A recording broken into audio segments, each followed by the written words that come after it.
नमस्कार दोस्तों, मैं हूं डॉक्टर अमय त्रिपाठी और प्रस्तुत है चंदा मामा सन 2000 जनवरी से कहानी विक्रम और वेताल सीरीज़ की। इसका टाइटल है राक्षस धर्म। धुन का पक्का विक्रमार्क पुनः पेड़ के पास चला गया।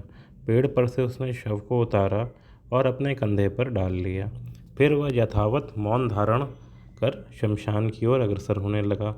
तब शव के अंदर से वेताल बोला, राजन, तुम में अपार सहन शक्ति है, कठोर से कठोर परिश्रम कर सकते हो, जो चाहते उसे प्राप्त करने की तुम में दृढ़ संकल्प शक्ति है।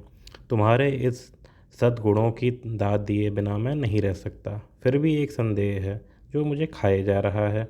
उन गुणों के समान ही तार्किक बुद्धि और छल कपट करने वाले धोखेबाजों को देखते ही परख लेने की तीक्ष्ण दृष्टि क्या तुम में है?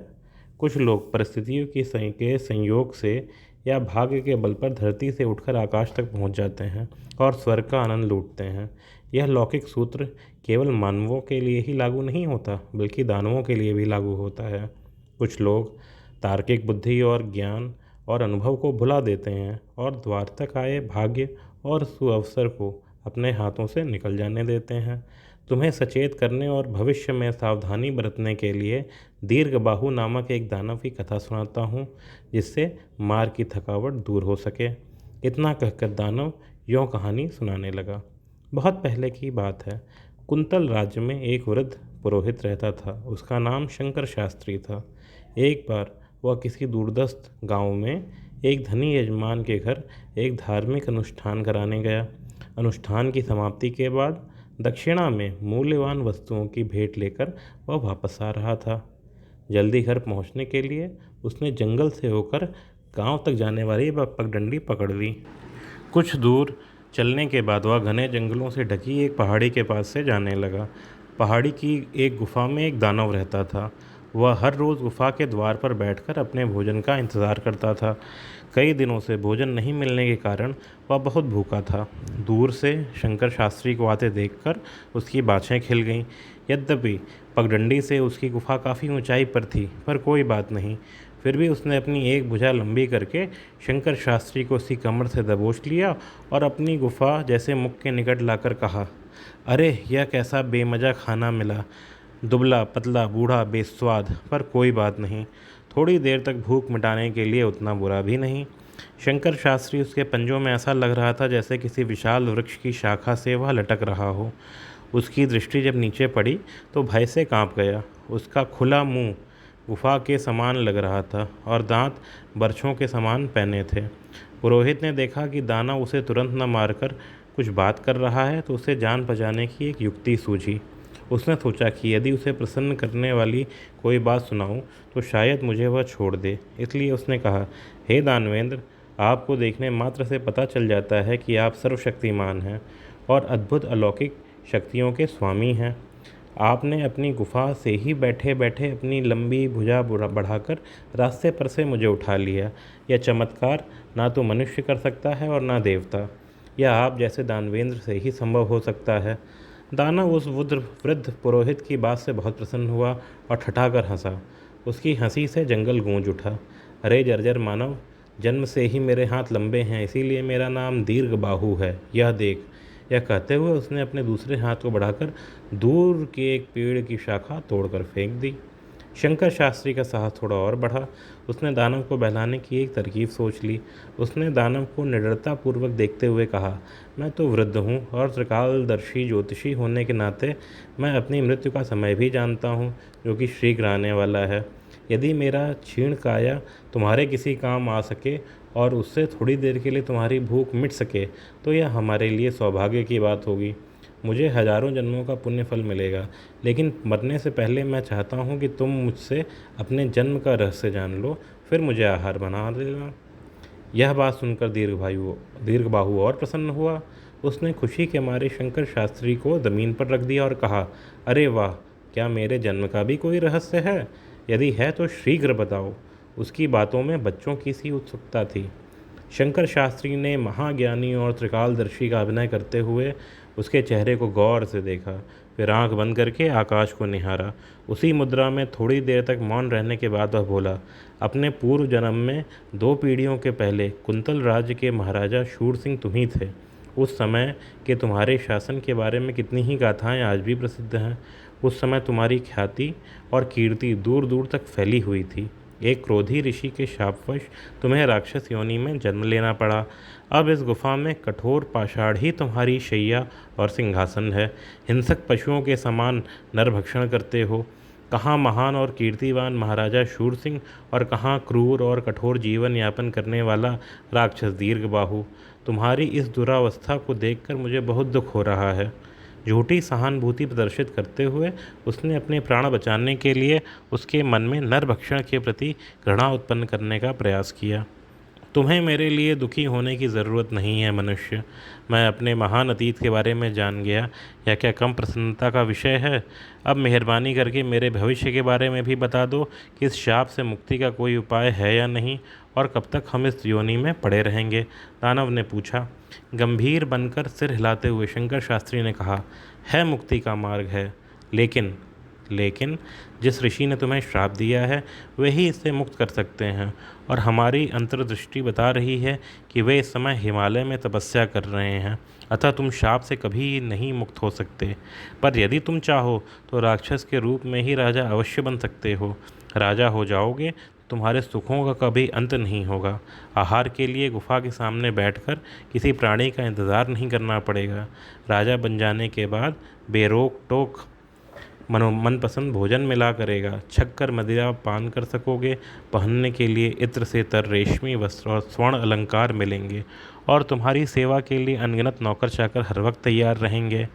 राक्षस के चंगुल से बचने के लिए बातों का एक और जाल उसने बुना। शंकर शास्त्री की बातें सुनकर दीर्घवायु दिवा स्वप्न में खो गया। उसे लगने लगा जैसे वह सचमुच राजा बन गया है, लेकिन राजा बन जाने के बावजूद सुख सुविधाओं में उसे आनंद नहीं आ रहा है। उसे बस एक ही चिंता थी, मनुष्य का भोजन। भोजन की याद आते ही उसका दिवा स्वप्न टूट गया। उसने पुरोहित से पूछा, और खाने के लिए क्या मिलेगा? मुझे कम से कम 3 मनुष्यों का भोजन प्रतिदिन चाहिए। मेरी प्रजा को तो मेरा यह काम बिल्कुल अच्छा नहीं लगेगा। इस समस्या का भी समाधान है। बात यह है कि राज्य की जनसंख्या इतनी बढ़ गई है कि लोगों के पास 2 जून खाने के लिए भोजन नहीं मिल रहा है। लोग भूख से तड़प तड़प कर मर रहे हैं। उन्हें तो भूखों मरना ही है, चाहे तुम उन्हें खाओ या ना खाओ। तुम्हारे खाने से यदि वह मरते हैं तो तुम्हें जीवन मिलेगा और उन्हें स्वद्वेष मृत्यु मिलेगी। राज्य का लाभ यह होगा कि वहाँ की जनसंख्या नियंत्रित रहेगी। प्रजा समझेगी तुम जनसंख्या की समस्या का समाधान कर रहे हो। इससे तुम्हारी प्रशंसा ही होगी, कोई तुम्हें दोषी नहीं ठहराएगा। शंकर शास्त्री ने अपनी तर्क बुद्धि से राक्षस को यह विश्वास भर दिया कि वह जो कुछ कह रहा है उसी की भलाई के लिए कह रहा है। लेकिन उस राजा का क्या होगा जो अभी राज्य कर रहा है? राक्षस के मन में फिर से संदेह उठा। तुम इसकी चिंता मत करो और इसकी जिम्मेदारी मुझ पर छोड़ दो। यूँ तो तुम्हारी शक्ति के सामने वह अपने आप ही घुटने टेक देगा। तुम उसे मारकर भी गद्दी पर बैठ सकते हो, किंतु मैं इसकी नौबत नहीं आने दूंगा। मैं ऐसी युक्ति करूंगा कि राजा स्वयं अपनी इच्छा से तुम्हें राजगद्दी सौंप देगा। बस सिर्फ तुम्हें मेरे साथ राजधानी तक चलना होगा। शंकर शास्त्री ने अपनी रक्षा के लिए बुद्धि के तरकश का आखिरी अमोघ बाण चला दिया, और यह सचमुच काम कर गया। दानव इसके चकमे में आकर इसके साथ चलने को तैयार हो गया। शंकर शास्त्री चाहता था कि या तो राक्षस उसे जान बख्श दे या वह उसके साथ जंगल के बाहर तक जाने को तैयार हो जाए। राक्षस एक बार किसी को पकड़ ले तो वह कभी नहीं छोड़ता, इसलिए यह संभव नहीं था कि राक्षस उसे छोड़ दे। शंकर शास्त्री पंडित होने के नाते यह बात भली भांति जानता था, इसलिए राक्षस को किसी प्रकार जंगल से बाहर ले जाने के लिए वह अपनी वाक चातुरी और तर्क बुद्धि के सारे पैतरों का प्रयोग कर रहा था। उसकी अंतिम चाल में राक्षस इस प्रकार आ गया जैसे बहेलिए की चाल में कबूतर फंस जाते हैं। दोनों जंगल के बाहर निकलने के मार्ग पर चल पड़े।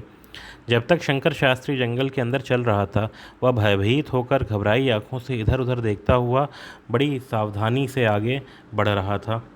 जंगल में जैसे ही वह बाहर आया, निडर होकर चलने लगा और निश्चिंत और बेपरवाह सा कुछ गुनगुनाने लगा।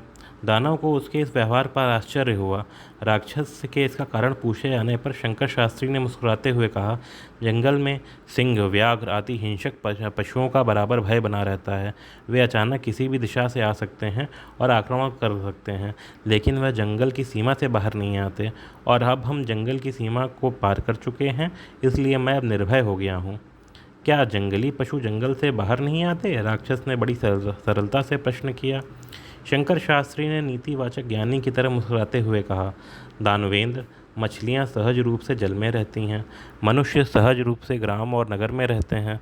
इसी प्रकार सिंह, व्याघ्र, भेड़िए आदि जंगली पशु जंगल में ही निरापद अनुभव करते हैं।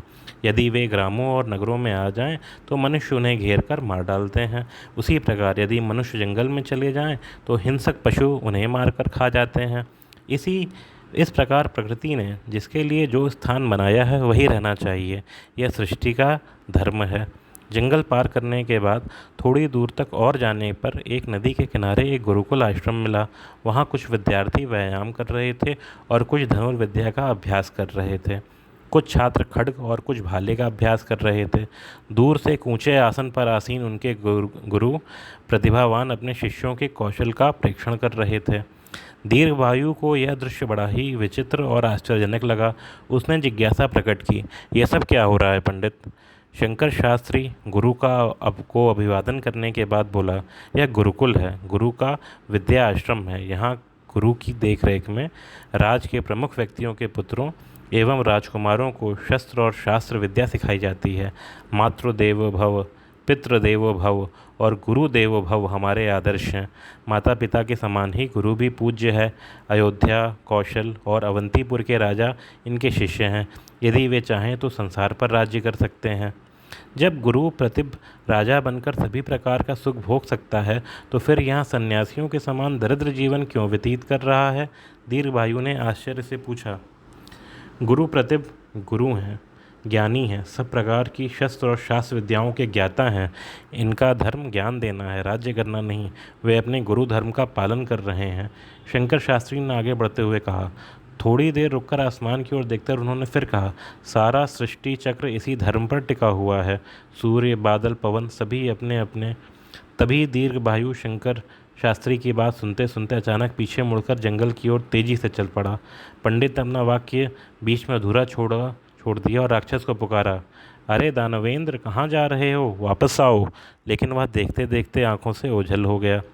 वेताल ने विक्रमार्क को यह कहानी सुनाकर प्रश्न किया, राजन, दीर्घवायु राजा बनने के उद्देश्य से जंगल छोड़कर शंकर शास्त्री के साथ राजधानी जा रहा था, लेकिन गुरु प्रतिभ के बारे में सुनकर जंगल में वापस क्यों चला गया? क्या उसे इस बात का डर था कि शस्त्र का अभ्यास करने वाले छात्र या उनके गुरु उसे मार डालेंगे, या उसे संदेह हो गया था कि शंकर शास्त्री अपने प्राण की रक्षा के लिए उसके साथ छल कपट करके मार डालेगा? यदि यह सच है तो दीर्घवायु उसे क्यों नहीं मारकर खा गया? किंतु उसने ऐसा नहीं किया। यदि इन प्रश्नों के उत्तर जानते हुए भी चुप रहोगे तो तुम्हारे सिर के टुकड़े हो जाएंगे। विक्रमार्क ने अपना मौन भंग करते हुए कहा। दीर्घवायु बाहु के प्रश्नों का उत्तर देते समय शंकर शास्त्री जिस प्रकार अपनी तर्क बुद्धि से धर्म की प्रकृति समझा रहे थे, उससे उसे अपना धर्म का संकेत मिल गया। जब उसे पता चला कि वन्य पशु का धर्म वन में रहना है, मनुष्य का स्वाभाविक धर्म ग्राम और नगर में रहना है, गुरु का धर्म शिष्य को ज्ञान देना है, तो राक्षस का धर्म भी जंगल और गुफा का जीवन होना चाहिए, राजा का जीवन नहीं। राजा बनने की उसकी इच्छा राक्षस धर्म के विरुद्ध है। जैसे ही उसे अपने धर्म का बोध हुआ, वह तुरंत जंगल की अपनी गुफा में लौट गया। राजा विक्रमार्क के मौन भंग में सफल वेताल शव सहित अदृश्य हो गया और पुनः पेड़ पर जा बैठा। तो दोस्तों, अब अगले अंक की कहानी प्रस्तुत की जाएगी। नमस्कार।